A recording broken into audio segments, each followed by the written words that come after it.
नमस्कार। नव वर्ष की अनंत शुभकामनाएं। मैं रीता उपाध्याय प्रयागराज से अपने सभी श्रोताओं का हार्दिक अभिनंदन करती हूँ। सन 1926 सूर्य का साल है। सूर्य की रश्मियों की तरह ही हमारे सभी श्रोताओं के हृदय में आशा और उमंग का संचार करे। आइए आज मैं आपको परम विष्णु भक्त धर्मात्मा कुंजल की कथा सुना रही हूँ। धर्मात्मा कुंजल ने अपने चौथे पुत्र कपिंजल को पुकारकर बड़ी प्रसन्नता के साथ कहा, बेटा तुम मेरे उत्तम पुत्र हो।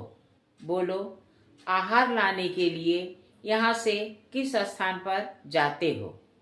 वहाँ तुमने कौन सी अनोखी बात देखी अथवा सुनी है, वह मुझे बताओ। कपिंजल ने अब बड़े ही श्रद्धा से अपने पिताजी से कहा, पिताजी मैंने जो अपूर्व बात देखी है उसे बताता हूँ, सुनिए। कैलाश सब पर्वतों में श्रेष्ठ है। उसकी कांति चंद्रमा के समान श्वेत है। वह नाना प्रकार की धातुओं से व्याप्त है। भांति भांति के वृक्ष उसकी शोभा बढ़ाते हैं।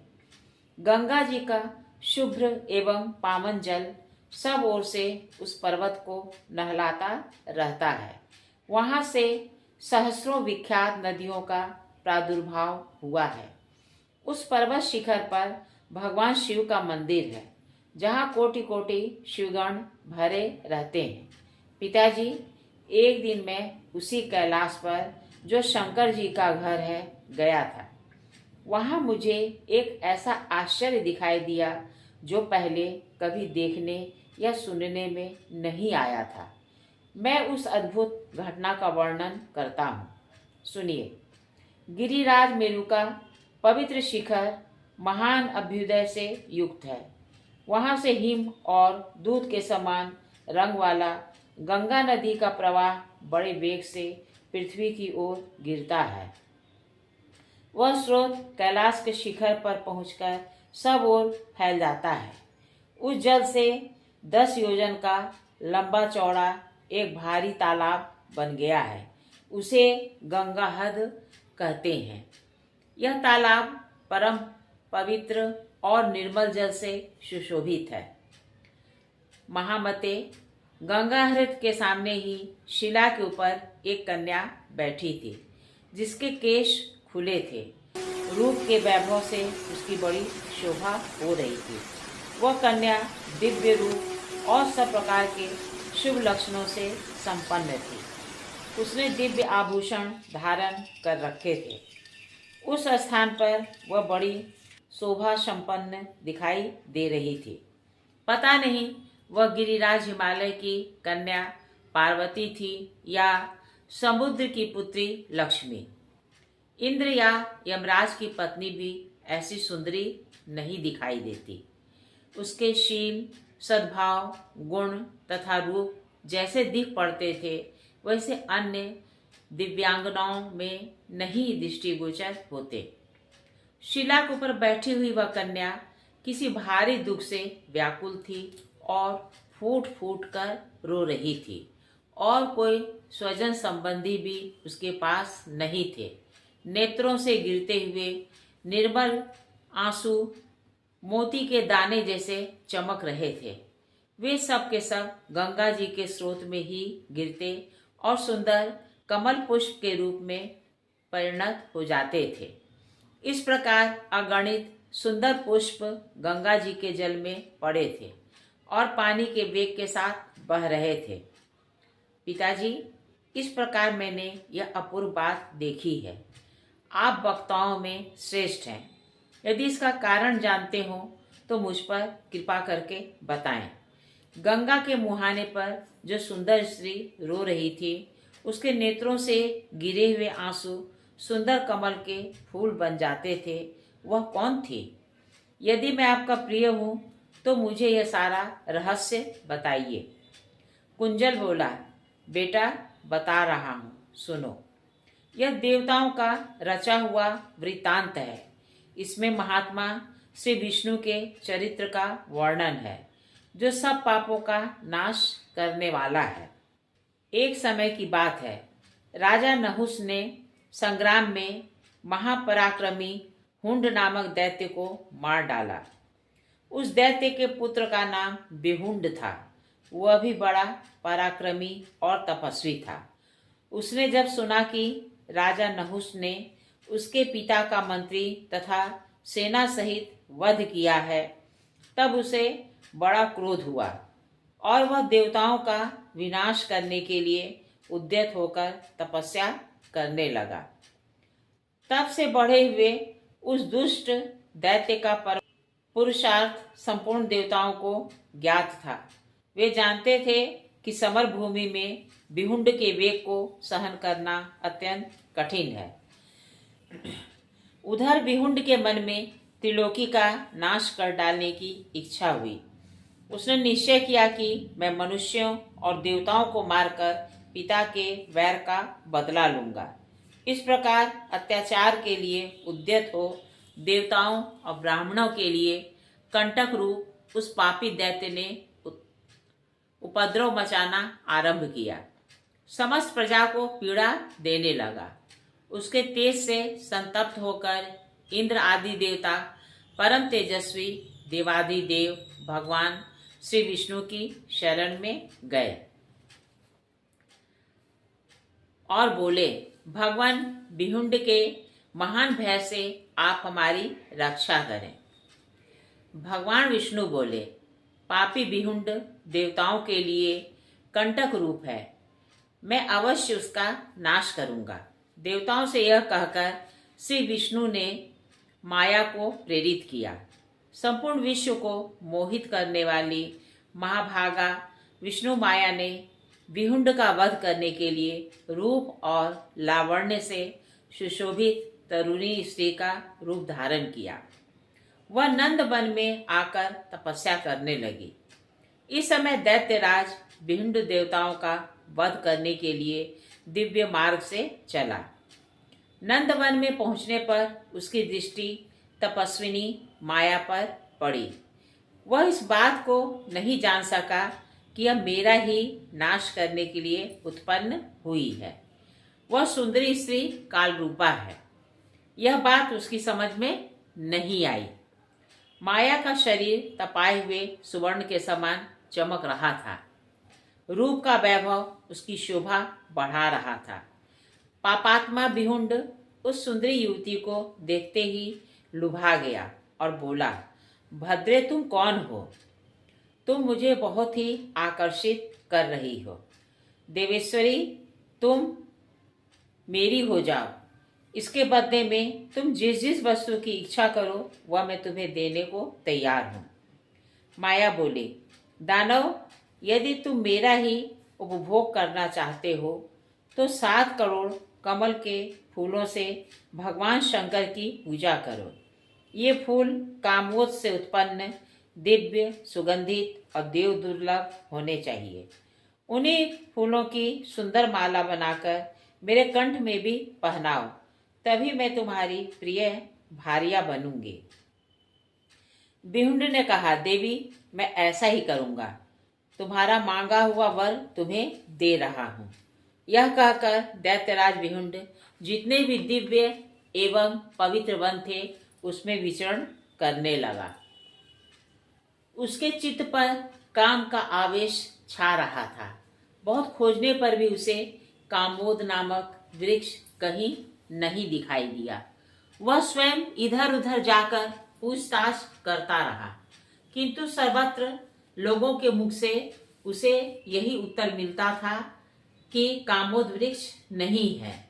दुष्टात्मा बिहुंड उस वृक्ष का पता लगाता हुआ शुक्राचार्य के पास गया और भक्ति पूर्वक मस्तक झुकाकर पूछने लगा, ब्राह्मण, मुझे फूलों से लदे सुंदर कामोद वृक्ष का पता बताइए।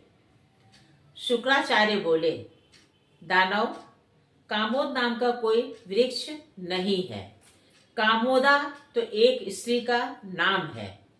जब वह किसी प्रसंग से अत्यंत हर्ष में भरकर हंसती है तब उसके मनोहर हास्य से सुगंधित श्रेष्ठ तथा दिव्य कामोद पुष्प उत्पन्न होते हैं।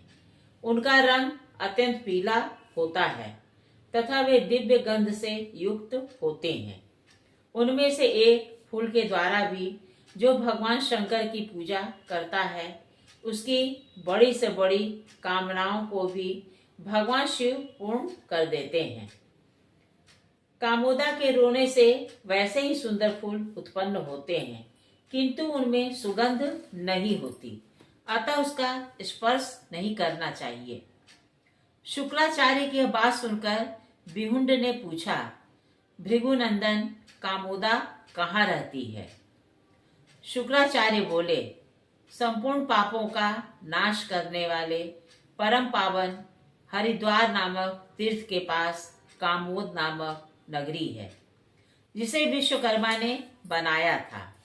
उस कामोद नगर में दिव्य भोगों से विभूषित एक सुंदर स्त्री रहती है, जो संपूर्ण देवताओं से पूजित है। वह भांति भांति के आभूषणों से अत्यंत सुशोभित जान पड़ती है। तुम वहीं चले जाओ और उस युवती की पूजा करो, साथ ही किसी पवित्र उपाय का अवलंब करके उसे हंसाओ। यह कहकर शुक्राचार्य चुप हो गए और वह महातेजस्वी दानव अपना कार्य सिद्ध करने के लिए उद्यत हुआ। कपिंजल ने पूछा, पिताजी, कामोदा के हास्य से जो पवित्र दिव्य गंध से युक्त और देवताओं तथा दानवों के लिए दुर्लभ फूल उत्पन्न होते हैं, उन्हें संपूर्ण देवता क्यों चाहते हैं? उन हास्य जनित फूलों से पूजित होने पर भगवान शंकर क्यों संतुष्ट होते हैं? उस फूल का क्या गुण है? कामोदा कौन है और वह किसकी पुत्री है? कुंजल बोला, पूर्व काल की बात है। देवताओं और बड़े बड़े दैत्यों ने अमृत के लिए परस्पर उत्तम सौहार्द स्थापित करके उद्यम पूर्वक क्षीर सागर का मंथन किया। देवताओं और दैत्यों के मथने से 4 कन्याएं प्रकट हुई। फिर कलश में रखा हुआ पुण्यमय अमृत दिखाई पड़ा। उपर्युक्त कन्याओं में से एक का नाम लक्ष्मी था, दूसरी वारुणी के नाम से प्रसिद्ध थी, तीसरी का नाम कामोदा और चौथी का नाम ज्येष्ठा था। कामोदा अमृत की लहर से प्रकट हुई थी। वह भविष्य में भगवान श्री विष्णु की प्रसन्नता के लिए वृक्ष रूप धारण करेगी और सदा ही श्री विष्णु को आनंद देने वाली होगी। वृक्ष रूप में वह परम पवित्र तुलसी के नाम से विख्यात होगी। उसके साथ भगवान जगन्नाथ सदा ही रमण करेंगे। जो तुलसी का एक पत्ता भी ले जाकर श्री कृष्ण भगवान को समर्पित करेगा, उसका भगवान बड़ा उपकार मानेंगे और मैं इसे क्या दे डालूं, यह सोचते हुए वे उसके ऊपर बहुत प्रसन्न होंगे। इस प्रकार पूर्वोक्त 4 कन्याओं में से जो कामोदा नाम की प्रसिद्ध देवी है, वह जब हर्ष से गदगद होकर बोलती और हंसती है, तब उसके मुख से सुनहरे रंग के सुगंधित फूल झड़ते हैं। वे फूल बड़े सुंदर होते हैं, कभी कुम्हलाते नहीं हैं। जो उन फूलों का यत्न पूर्वक संग्रह करके उनके द्वारा भगवान शंकर, ब्रह्मा तथा विष्णु की पूजा करता है, उसके ऊपर सब देवता संतुष्ट होते हैं और वह जो जो चाहता है वही वही उसे अर्पण करते हैं।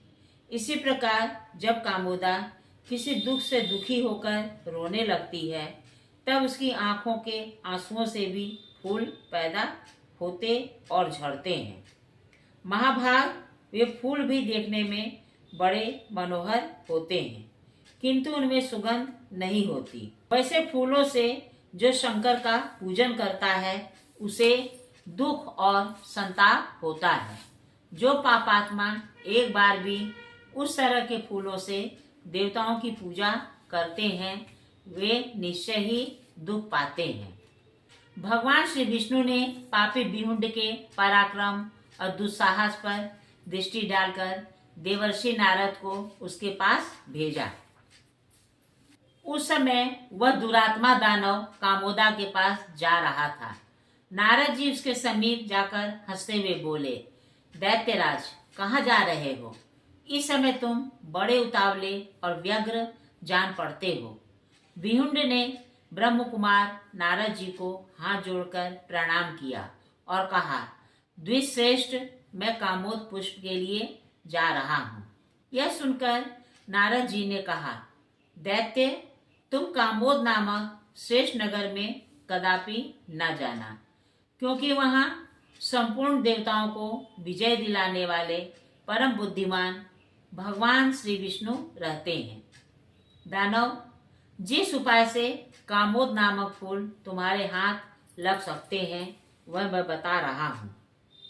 वे दिव्य पुष्प गंगा जी के जल में गिरेंगे और प्रवाह के पावन जल के साथ बहते हुए तुम्हारे पास आ जाएंगे। ये देखने में बड़े सुंदर होंगे। तुम उन्हें पानी से निकाल लाना।